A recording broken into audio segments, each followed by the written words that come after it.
Good morning, folks. Here in the last 2 days of 2020, we'll be going over the AGU fall meeting highlights. Tomorrow night, we're also hoping to have part 3 of our series on Earth's catastrophe cycle. But right now, we're at spaceweathernews.com, and we find the last 24 hours on our star were very quiet. There are indeed some motions indicative of local coronal instability near center disk on the south, but they are non-eruptive and are trailing behind these active regions. Surrounding the sunspots are a number of filaments, the thin, coherent dark lines, and those you see extending off the side into the sun's atmosphere. Thus far, they are all stable as well, but that can change in minutes. The next certain space weather to come is a solar wind enhancement from the coronal holes. It is likely to be moderate intensity only, however. Let's go to the top video recommendation of the day. Dr. Robitaille released an excellent piece on the nuclear reactions in the sun. Basically, an enormous energetic aspect of the sun is being ignored in the standard model, and it's not taking place in the core. Most notably are the magnetic forces inside. If they weren't neglected in terms of transmutation of elements, they would also have to acknowledge the spring-jerk magnetic release mechanism in solar activity, and they're surely not about to do that. Good video over on Sky Scholar, check it out. And speaking of videos to watch, this is obviously something we saw a few times in the recent series on Earth's catastrophe cycle, parts 1 and 2, and there are 2 important points to make here as I see some people thinking it's doomsday. Folks, this happens on Earth in a cycle. Humans have survived every one of them, and we all come from survivors. It's in our DNA. But furthermore, Gothenburg, Lachamp, and Toba were far worse than the others, Lake Mungo, Mono Lake, and the Vostok Greenland event.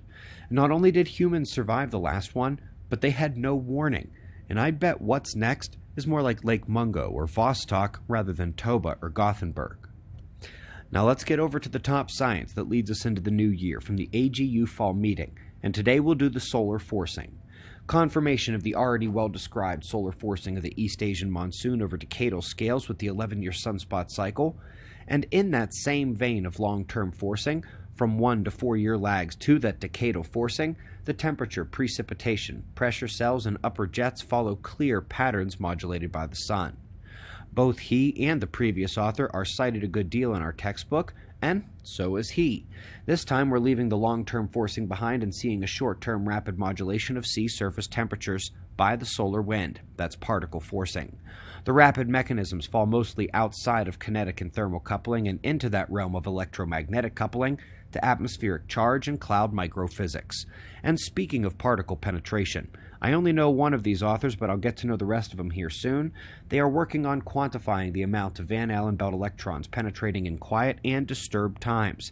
And this will be utterly important, because we're watching 2 more people cited in our textbook deliver the modeling and future foundations of the equation for what those particles do when they penetrate.